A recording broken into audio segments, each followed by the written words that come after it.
Oi, eu sou Isabel, este é o Hear the Bells e hoje eu tô aqui para compartilhar com vocês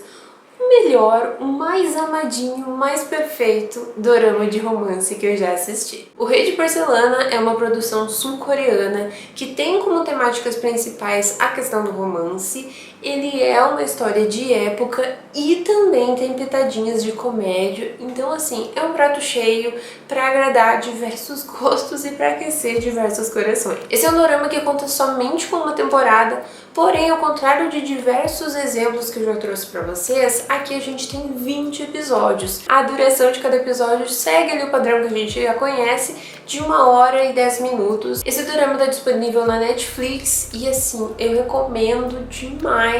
que vocês procurem para assistir, porque ele foi com certeza uma das melhores surpresas de 2023 no quesito doramas. A nossa história começa bem dramática, bem trágica, cheia de mistérios e reviravoltas acontecendo. E é muito bacana porque o que acontece logo ali no primeiro episódio vai se estender e vai ter consequências e vai estar relacionado com tudo que vai vir depois até chegar no final. Aqui a gente está vivendo no período Joseon, então a gente tem reis e rainhas, a gente tem ali uma nobreza, a gente tem ali toda uma estrutura social razoavelmente conhecida por nós ocidentais, porque a gente tem a questão dos níveis mais elevados, aí daí a nobreza, a questão de familiares que querem ascender ao trono, até chegar às camadas mais pobres, ali de camponeses, de pessoas que fazem trabalhos manuais, das pessoas mais simples. O pontapé inicial da nossa história é o fato de que a rainha deu à luz a gêmeos, uma menina e um menino. Por ter nascido primeiro e por ter dividido a barriga com um irmão homem, para garantir que esse herdeiro não seja diminuído pela cultura da época,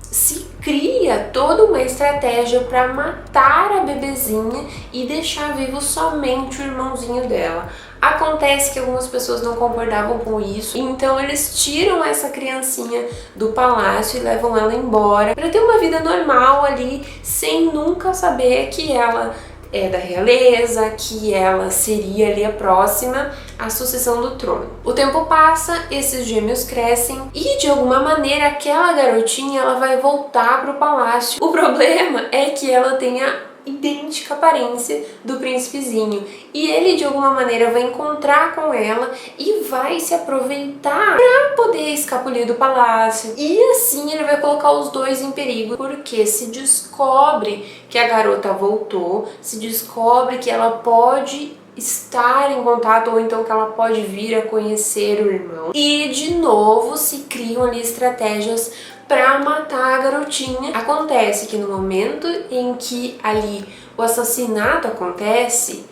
as pessoas envolvidas acreditam que eles assassinaram a menina. Porém, a menina estava lá no palácio, no lugar do príncipe, porque ele resolveu obrigar ela a se vestir com as roupas dele, porque ele queria escapulir, queria ver lá o que estava acontecendo na cidade. Assim ele falece e a menina tem que então assumir a posição do irmão. E assim ela vai começar a se vestir de menino, vai começar a se vestir de homem na medida em que ela cresce e vai ter que aprender a viver nesse palácio, cercada por pessoas que, se descobrirem o segredo dela, vão tentar matá-la, nas quais ela não pode confiar, das quais muitas vezes ela desgosta e das quais ela vai ter que aprender a lidar da melhor maneira possível, porque o palácio é repleto de falsidade, é repleto de falcatruas, é repleto de pessoas tentando chegar o mais alto possível no poder. Porém, todavia, entretanto, existe um aspecto nessa história que vai fazer tudo isso mudar.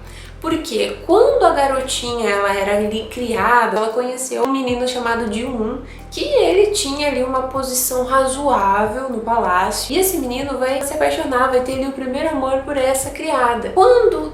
toda aquela confusão acontece e os dois se separam, as duas partes envolvidas vão seguir suas vidas sempre pensando um no outro. E quando eles ficam adultos, então, quando a nossa princesa ali tá fazendo o papel de príncipe herdeiro, o Ji-woon, esse amigo antigo, esse amigo leal, esse primeiro amor dela, retorna como uma espécie de preceptor, de professor do palácio. e assim eles vão se reencontrar, e assim eles vão ter aquele sentimento lá da infância retornando e vão encontrar um no outro também um aliado nesse contexto de traições e de reviravoltas e de falcatruas, que é o contexto da nobreza, que é o contexto ali da corte real. Assim a gente vai descobrindo todas as conspirações que acontecem no palácio, a gente vai descobrindo quem está aliado a quem talvez tenha intenções para realizar outros assassinatos, para se livrar de certas figuras. A gente vai tentando perceber em quem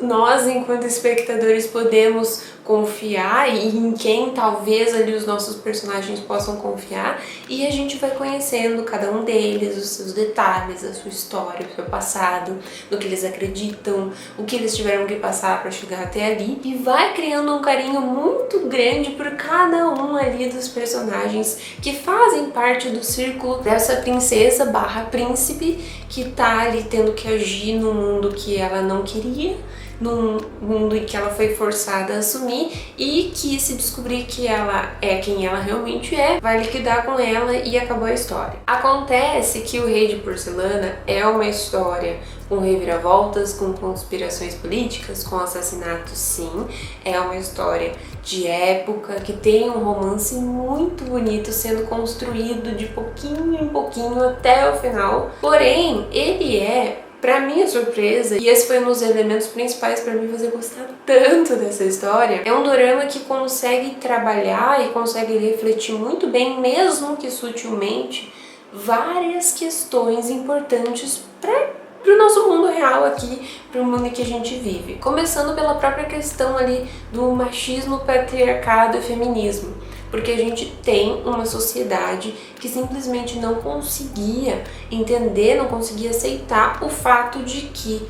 gêmeos dividiram ali a barriga da mãe e a menina teve a audácia de nascer primeiro. Paralelamente, a gente tem toda uma questão de trabalhar o fato de que, pensando no contexto da época, mas também pensando no nosso, as mulheres elas precisam trabalhar talvez 2 vezes mais para provar o seu valor. Isso porque aqui a gente tem uma moça que viveu a vida inteira escondida, fazendo todo mundo acreditar que ela era homem,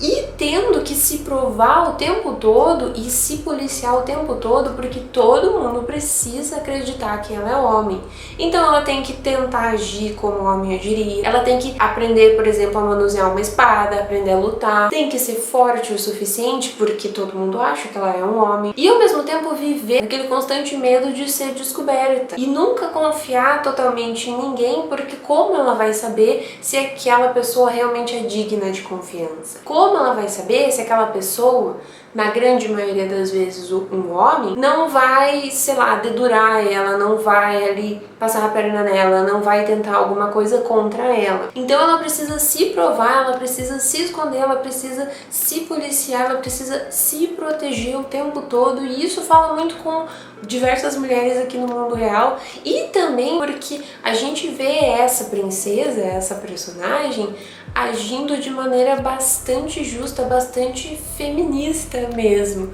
Porque em diversos momentos em que outras mulheres precisaram de ajuda, por N motivos, ela fazia o possível para ajudar, porque ela conhece a sociedade em que ela vive, ela sabia dos perigos que existiam ali de todos os lados, e ela vai então fazer o máximo possível para ajudar as outras mulheres, para proteger as outras mulheres ali do círculo dela. Apesar do drama ser um drama de romance, ele consegue trabalhar questões que fazem a gente pensar naquela época, que fazem a gente pensar no nosso mundo de hoje, que fazem a gente pensar em todas essas nuances que às vezes, e aqui eu tô falando às vezes, porque eu não assisti todos os doramas desse mundo e porque eu sei que existem N tipos de história, mas às vezes não são tão trabalhadas assim em doramas de romance, justamente porque o foco é o romance. E aqui o foco é justamente o romance. Mas junto disso a gente consegue trabalhar um monte de coisa, a gente consegue trabalhar as questões políticas, a gente consegue